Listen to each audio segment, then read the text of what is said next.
Welcome to the Learning Pines YouTube. We hope this video helps. In this video, I will explain how to make stew at home.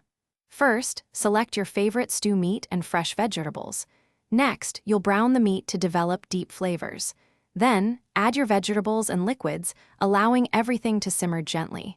Finally, thicken the stew to your desired consistency for a hearty and satisfying meal. Let's get cooking. Start by cutting your chosen stew meat into uniform pieces, about 1 inch to 1.5 inches. Season them well with salt and freshly ground black pepper. Heat a tablespoon or 2 of oil in a large pot over medium-high heat. Sear the meat in batches until beautifully browned on all sides, then remove it and set it aside. This step builds incredible flavor. Now, in the same pot, add a bit more oil if needed and sauté your aromatic vegetables, such as chopped onions and carrots, until softened.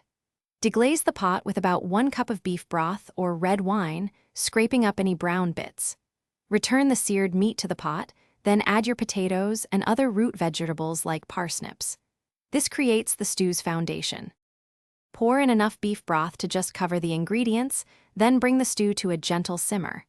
Cover and cook for 1.5 to 2 hours, or until the meat and vegetables are fork tender. To thicken, mix 2 tablespoons of cornstarch with 2 tablespoons of cold water, then stir into the simmering stew. Cook until thickened, adjust seasonings, and enjoy your homemade stew. Thanks for watching. Consider subscribing if we helped you.